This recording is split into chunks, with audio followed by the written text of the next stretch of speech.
direcionado para a página de autenticação. Então, por exemplo, vou tentar acessar o site.com.br. Então, quando eu tento fazer esse acesso, é apresentada a tela de autenticação. Essa tela é PHP, então ela é facilmente personalizável com as informações da empresa. No nosso caso, na implantação que nós fizemos nessa faculdade, nós utilizamos ali um explicativo, um autoatendimento, para que o aluno tenha instruções básicas, como ele pode fazer a conexão com o hotspot, a validação da conta dele. Então, nós integramos algumas aplicações junto com esse portal. Então, vai estar aqui com uma conta que nós criamos aqui. Vou acessar. Ele vai abrir um pop-up, vai mostrar o tempo de conexão. Eu posso ter contas com limites de tempo de conexão de duas formas.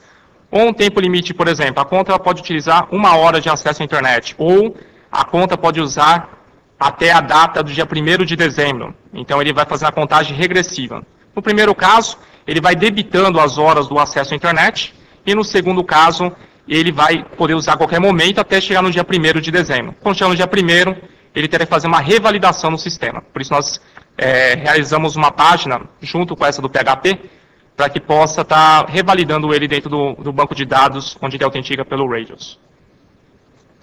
Então, essa é a parte de entrada dentro do sistema por um aluno ou por um visitante dentro da instituição. O Elifas vai começar a apresentar a parte de configuração, colocar realmente a mão na massa e explicar como configurar toda essa parafernália para funcionar. Aqui a gente está no servidor Linux, com a versão do CentOS 5, vamos conectar a ele. Basicamente o que a gente fez, primeiro o download do FreeRadius, essa versão 1.1.6, é que a gente vai estar trabalhando no caso. Descompactamos a mesma. Dentro dela, o primeiro passo que você tem que realizar, na pasta scripts, vai estar o serviço do Radius, que vai estar radius.sh. A gente copiou para o init.d, configurou como radius.d, o nome do serviço, e configuramos na inicialização automática. Esse foi o primeiro passo, copiar o serviço do Radius. Feita a instalação do Radius, com aqueles passos básicos do configure, make install, ele vai ter criado a pasta lá no usr, local, etc, raddb. Agora ele criou essa estrutura de pasta, eu vou começar a mostrar para vocês os arquivos que a gente teve que configurar. Basicamente, você trabalha com 3 arquivos, que é o radiusd.conf, o clients.conf e o sql.conf. Eu vou mostrar para vocês agora o radiusd.conf.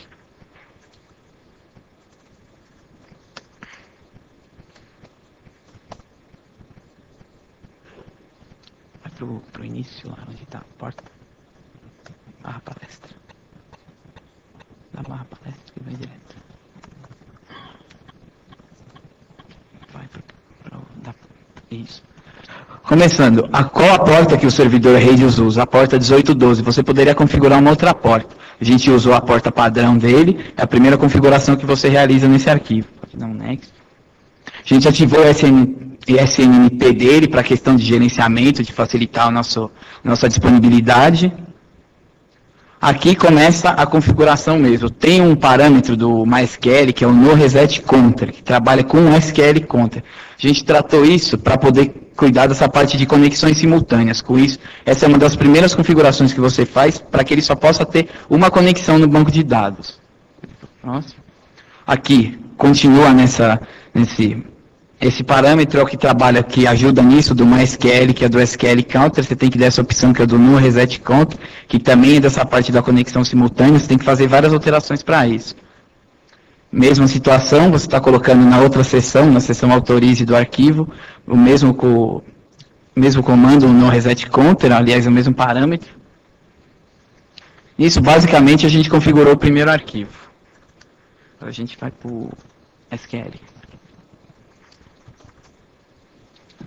Agora a gente vai começar a tratar a parte do banco de dados. Como vocês podem ver, ele poderia estar usando uma base LDAP, uma base SQL, uma base Oracle, ele poderia estar usando qualquer uma dessas bases. No nosso caso, por ser MySQL, a gente tem que configurar a tradução dele, que é o que esse arquivo faz. Ele traduz o que você está querendo fazer para o comando do MySQL.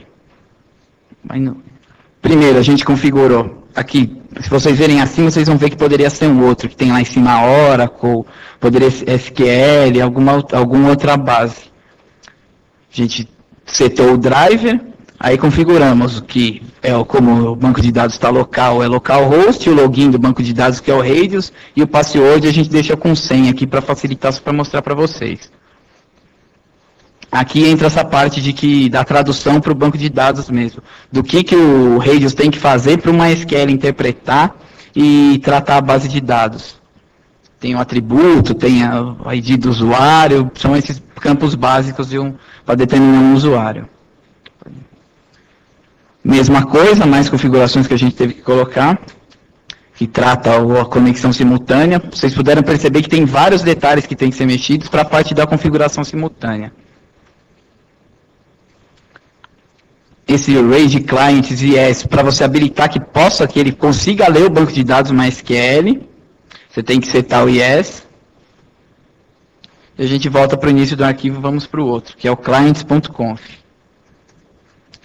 No clients.conf, o que você faz? Você vai tratar quais roteadores têm acesso ao Radius. Aqui a gente colocou o IP do roteador e definimos uma chave secreta entre eles. Essa chave está no roteador e está no Radius. Então, se você colocar um roteador sem essa chave, o Radius não vai deixar que ele se conecte.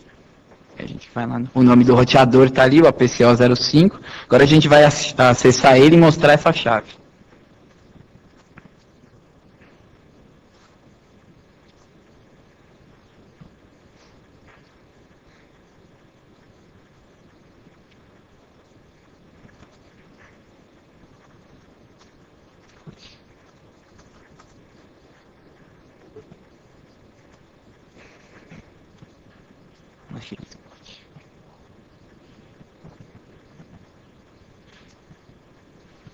Como eu falei para vocês, está aí a chave, que é a chave compartilhada entre os dois, que a gente colocou como nome secreta. Tem umas outras configurações que o Wagner vai explicar mais para frente. E volta lá só no arquivo. Aí vocês podem ver que é a mesma chave compartilhada entre os dois, que a gente deu o nome de secreta. Agora o Wagner vai continuar, que ele vai mostrar a parte do banco de dados e as outras partes.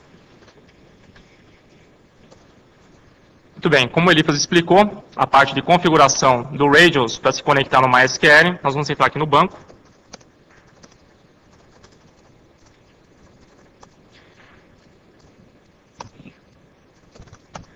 E aqui eu tenho aqui a tabela, o database Radius. Eu tenho algumas tabelas aqui dentro desse database. Então, tabelas principais aqui da configuração. Eu tenho a RadCheck. Essa RadCheck, ela tem o cadastro de usuários. Eu tenho outra tabela aqui chamada RadReply, ou seja, a resposta que o Radius tem que dar para o roteador ou para o dispositivo que está autenticando com ele. E eu tenho a RadPostAuth, que eu posso mandar comandos após a autenticação desse usuário. Então, para a gente estar dando uma ilustrada aqui, eu vou dar um select aqui na RadCheck. E aqui eu tenho um exemplo do usuário GTR que nós utilizamos para autenticar aqui no hotspot. Então aqui eu tenho o username GTR, eu tenho aqui duas informações dele, eu tenho dois atributos, o user password, a senha aqui ela está em clear text. Então essa é a característica desse formato de configuração. É possível configurá-lo de forma criptografada essa senha. Essa coluna aqui, enable, ela não está, na verdade, dentro dessa tabela RadCheck quando você instala por padrão. Como nós criamos uma página de configuração, de validação desse aluno, e até se ele está ativo ou não, nós incrementamos essa coluna no banco de dados, na tabela RadCheck, para que o Radius possa validar se esse aluno está permitido ou não o acesso dele dentro do hotspot. E eu tenho aqui um outro atributo, que é o atributo de uso simultâneo, que ele só pode ter apenas uma conexão por vez. Eu tenho uma outra tabela aqui também, que é a RadReply.